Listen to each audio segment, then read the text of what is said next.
నేను ఒకటే చెప్తున్నా అండి, నేను ఇంతవరకు పదవి వచ్చిన తర్వాత పెద్దగా రాజకీయాలు చేయలేదు. నేను అది తెలుసుకోవాలా.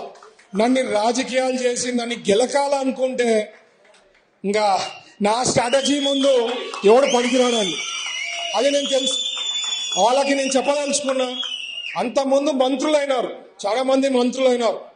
ప్రతి ఒక్క మంత్రి ప్రతి ఒక్క దాంట్లో ప్రతి నియోజకవర్గంలో ఏదో రకంగా వాళ్ళు ఇన్వాల్వ్ అయ్యి మీకు తెలియకుండా చాలా చేశారు. నేను ఆ పనులు చేస్తలే. ఏ నియోజకవర్గంలో కూడా నేను రెస్పెక్ట్ ఇచ్చి ఏ వాళ్ళకి ఎమ్మెల్యేస్ కానీ ఇన్ఛార్జెస్ కానీ ఎక్కడా కూడా వాళ్ళకి తెలియకుండా నేను గెలకడంలే.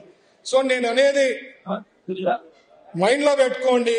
నేను మంత్రి ఉంటా, 5 ఏళ్ళు కాదు, తెలుగుదేశం పార్టీ ఉన్నన్నాళ్ళు నేను మంత్రి ఉంటా. ఇక్కడ మీరు గెలిపిస్తా పోండి. ప్రజలకి సేవ చేసేదానికి అదృష్టం ఉంటుంది. ఎందుకంటే లోకేష్ గారికి తెలుసు నేను ఎట్లా అంటుండ అనేది చంద్రబాబు గారికి తెలుసు. మీరు ఎంత చెప్పినా ఎంత గెలికినా అక్కడ ఏమి మారేది ఏమి ఉండదు. సో సబ్జెక్ట్ మీరు తెలుసుకోవాల్సింది ఏమంటే నన్ను ఊరికే గెలకద్దండి. నా నియోజకవర్గంలో వచ్చి ఏదైనా గెలికేది స్టార్ట్ చేసినారనుకో, నేను వేలు పెట్టినాననుకో, మినిస్టర్ గా వేలు పెట్టినారంటే ఆ నియోజకవర్గంలో చాలా మీకే ప్రాబ్లమ్స్ వస్తాయి. సో కైండ్లీ మీ పని మీరు చూసుకోండి. మీ నియోజకవర్గం మీకు ఇచ్చారు, ప్రజలు మీకు ఓటేసి గెలిపించారు. మిమ్మల్ని చూసుకునే బాధ్యత మీ ప్రజలు మీకు ఎన్నో సమస్యలు ఉంటాయని సాల్వ్ చేసుకుంటూ పోండి అని. అదే కాకుండా ఊరికే నా నియోజకవర్గంలో వచ్చేవాళ్ళు అంటే ఏదో పెత్తనం చేయాలనో లేదో ఏదో గెలకాలనుకోవడం అయితే మాత్రం నా స్ట్రాటజీస్ ముందు నేను చేసే పనుల ముందు ఎవరు నా దగ్గరలో కూడా రాలేరు. అది నా ఎన్నో నిరూపించుకునేదానికి ఎగ్జాంపుల్స్ ఉన్నాయి. మెడికల్ షాప్స్ రోడ్ది ఎవరు చేశాడండి? ఎవరికైనా చాతైందా? స్మూత్ గా సాల్వ్ చేశామా?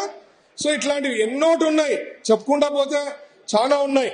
సో నేను చెప్పేది ఏంటంటే ఎవరి నియోజకవర్గంలో వాళ్ళ ప్రజలు మిమ్మల్ని ఎన్నుకున్నారు, మీ పని మీరు చూసుకుంటే మీకు బాగుంటుంది అనేదే నేను మీకు రిక్వెస్ట్ చేయడం జరుగుతోంది. ఎందుకంటే మనకి ప్రజలు ఓటేసి గెలిపించిన దానికి 5 ఏళ్లలో ఎంత చాతనైతే ఆ నియోజకవర్గం డెవలప్ చేసుకోవాలా, ప్రజలకి సేవ చేయాలా. ఇప్పుడు ఇండస్ట్రీస్ మంత్రిగా నాకు ఇచ్చిన అవకాశం వచ్చింది, ఒక గోల్డెన్ ఆపర్చునిటీ వచ్చింది. ఓరకల్ ఇండస్ట్రియల్ పార్క్ లో ఎంత వీలైతే అన్ని ఇండస్ట్రీస్ రావాలి. ఎవరికి ఇండస్ట్రీస్ వస్తే ఎవరికి బాగుంటుంది? ఇక్కడ ఉండేవాళ్ళు మీ అందరికి, మీ పిల్లలకి, మీ వాళ్ళకి ఫ్యూచర్. అవునా కదా? నా పర్సనలే కదా, అందరికీ కదా.